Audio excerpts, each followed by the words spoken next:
American literature kay iyang i-combine ang tinuod sa dili tinuod. Okay, ato nang i-discuss later on kung unsay iyang example sa kanang magical realism. Okay, next. Culture in Latin American literature.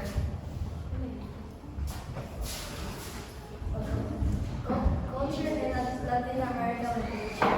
The culture in Latin American literature, known as the religion, language, traditional clothing, or performing arts. So, ano to sa religion?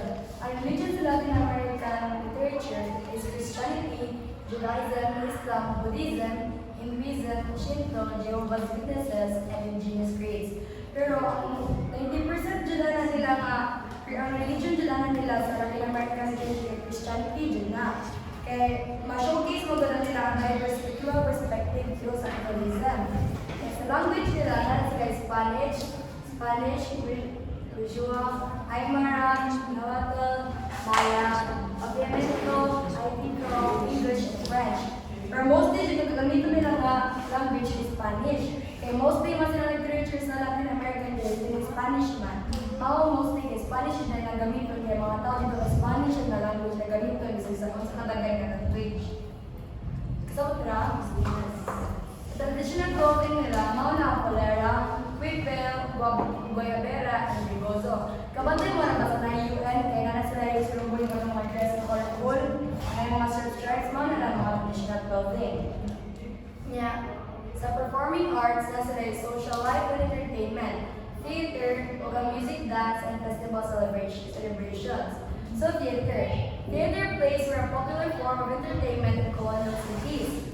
Authors might have used theater as a backdrop for their stories, or they might have incorporated theater elemental into their writing such as dialogue or dramatic scenes. Ang theater nila sa una kay mga number movie nila ba, or alam nila ma-showcase sa nilang backdrop para nilang history sa una. Para sila ng mga Latin American literature. Pero hindi na nila ipahagi sa theater para ilang makakita sa mga pagaling siglo sa kanilang stories. So, marabala yung movie na siya kung story through theater nila buhaton. Yes, the music and dance were integral parts of social gatherings and religions. Kabatay mo ng haka, kanang haka mo sa na yung mga ter, kanang na yung madawag yung magkakalakan na sila kaya sa mukha na. Mawala ka, muna yung ingon nila nga, celebration of life ba? So, mag-condition nila nga, buhaton na nila every time live events. So, sa indigenous influences on our ritual dances, performance, music, and instruments. Kabatay mo na sila mag-ritual ba sa mag-ritual sa mga mag-form sa circles. Mga na sila na-influence sa sila mga inana. Kaya na-influence mo sa mythology, sa mga history, sa tradition, storytelling, kung makapromote na siya cultural and traditional respects through ritual dances and performances. Again, sila?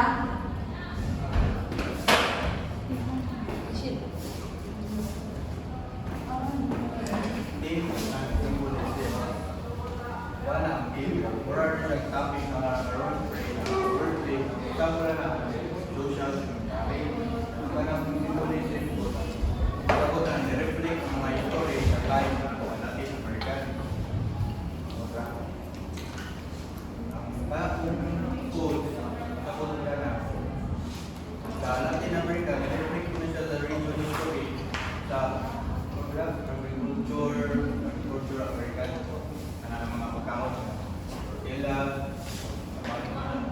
financial, pagkipa.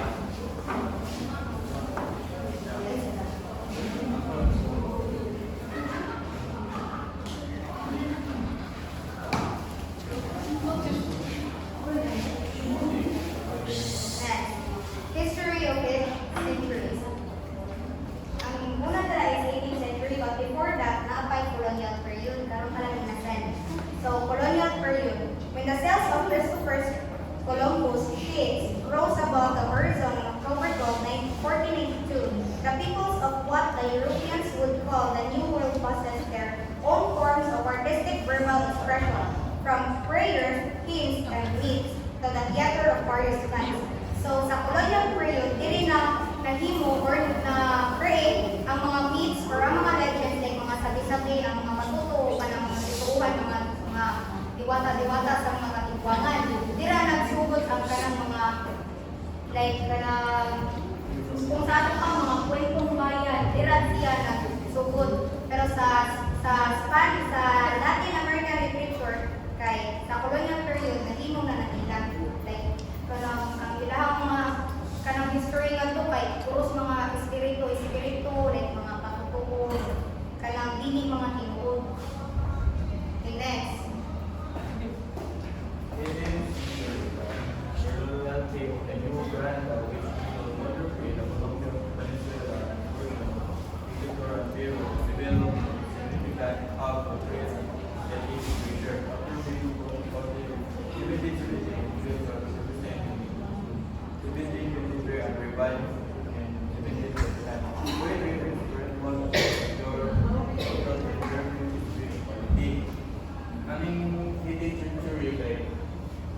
Focus siya sa trade of research na kanang karibad siya sa grade 39 na focus siya sa spiritual grade 3.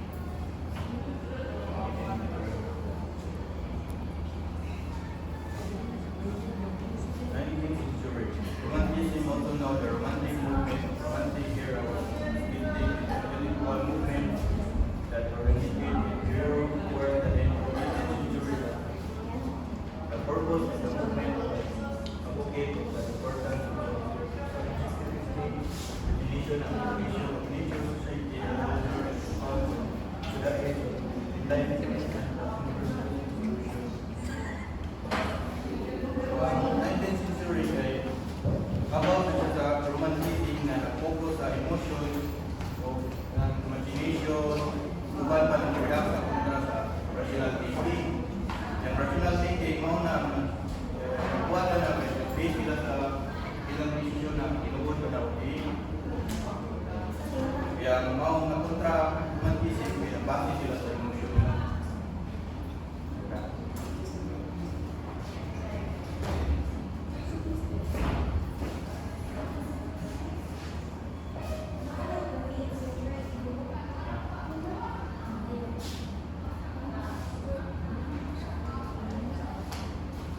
Okay, the 20th century, the vanguardia or the avant-garde.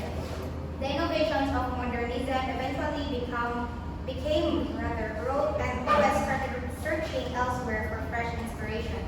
So sa diriyang century is na po ang modernism, which is nagamit na sila ng mga technology which is popular karon na days, and kanina kay kanang karon is nagamit gihapon ni siya, which ang ilahang mga topic area, some of their topics kay mga fresh na kayo, like kanang bagpo kayo mga topic about na siya sa ato ang palibot, ay about sa modernism, like about sa karon yun. Next. Representative text and authors from Latin America. Representative text and authors from Latin America. First is Isabel Allende. Isabel Angelica Allende, yun ay isang Chilean-American writer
mémoires. Mémoires is a French word for memory.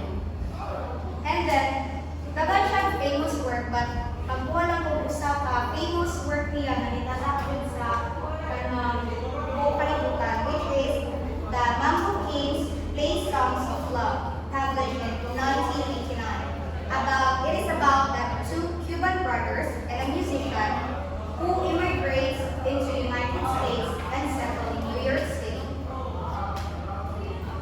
Next, Julia Alvarez. Julia Alvarez is an American formalist, poet, and essayist. She was born on March 27,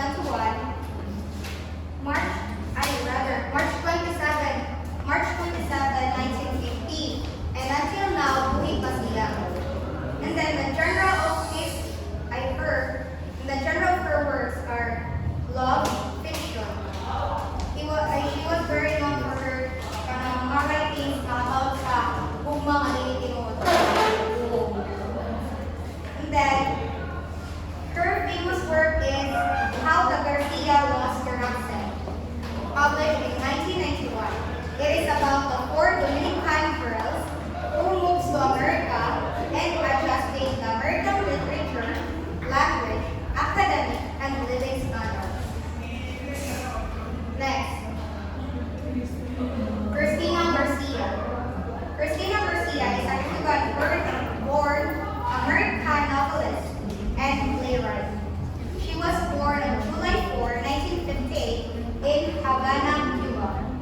The genre of her literature is magic realism. Magic realism kay ang mga tinuod mga magical like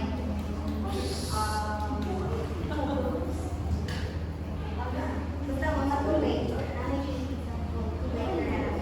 And then her famous work is Dreaming in Cuban, which is published in 1992. It is about the three generations of a Cuban family as they struggle with the changes brought about by island politics, the Cuban Revolution, and mental illness from the mid-1930s to 1980s. Next, Giannina Braschi. Giannina Braschi is a Puerto Rican poet, novelist, dramatist, and scholar. She was born on February 5, 1953 in San Juan, Puerto Rico. Kanya ko mga ibang mention, exactly, isa ko muna si Oscar exactly Oscar, kay si Oscar patay na, pero kining uban na akong ibang mention, buhi pa rin sila until now. Okay, the genre of her works are cross-genre literature and political philosophy in Spanish, Spanglish, and English. Spanglish, the combination of Spanish and English. Her famous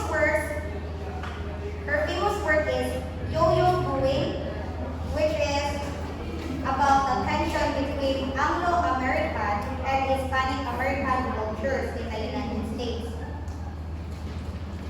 Last is Junot Diaz. Junot Diaz is an Dominican-American writer. He was born on December 31, 1968 at Santo Domingo, Dominican Republic. His genre of his writing is he reveals a theme hard work pays off.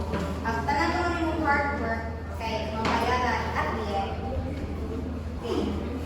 His famous work is The Brief Wondrous Life of Oscar Wilde, which is published in 2007. It is about the life of Oscar de Leon, an overweight Dominican boy who is obsessed with science fiction and fantasy novels and with falling in love as well as a cure.